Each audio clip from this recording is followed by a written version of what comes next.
Well, that's the thing you'd mentioned too about people hopping on cheap Ryanair flights and heading out of town. But it seems like Christmas would be more, hey, we're going to stay. We're going to stay at home, like you say, light the fire, uh, pour some drinks, and just have some conversation. That's a big part of the culture too. When it gets to be cold and wet, let's just get the fire going and sit around and chat. But Pretty you much. I know, mean, but you still have the golfers are out there because it's only wet. It's just, so they are still golfing yeah. minimally, but you can't stop the good golfers in Ireland. But that's virtually it. It's actually quite boring. It's Okay. nice, but like you could do 1 or 2 or 3 days of it, but lingering around the house for 14 days is just mind blowing to me. I need to go somewhere. I need to do something. I'm off to wherever. And that's why it's just like I would head tail back to America, where it's like, I have 2, 4, 3 weeks of just nonstop because you're meeting friends that you haven't seen or whatever. So I'm moving where it's like they're just going back to their hometowns.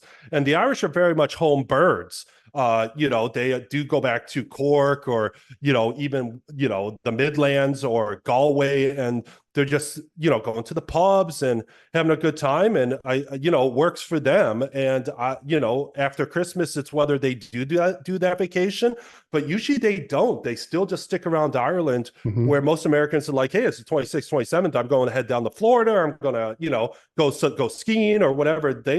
They usually do hang around, and it's like, well, I'm going to go on vacation in February, to Right. Spain, or March. And it's like, I'm going to use up another week or two because, I was on vacation for 3 or 4 weeks around the house and I'm going back to work, but I have that lethargic feeling. I'm going to need a vacation after my vacation, so to speak. Yeah. And that's really how it works. And so it's a hard to get going.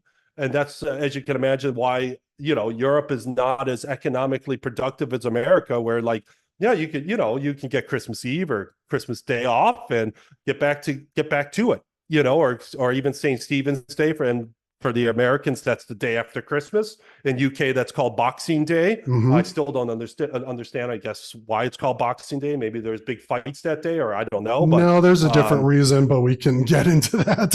yeah. It's there's an explanation there.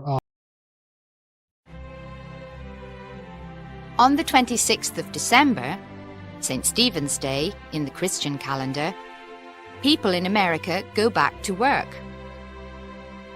But in Britain, Canada, Australia, and New Zealand, they don't. In these countries, the 26th of December is a public holiday. It is called Boxing Day. This name has two possible origins. Some say it has this name because in the past, English masters gave their servants a box with small presents or money on the 26th of December. Others say it has this name because churches had boxes for the poor. People put money in these boxes, and the churches opened them on the 26th of December and gave the money to the poor.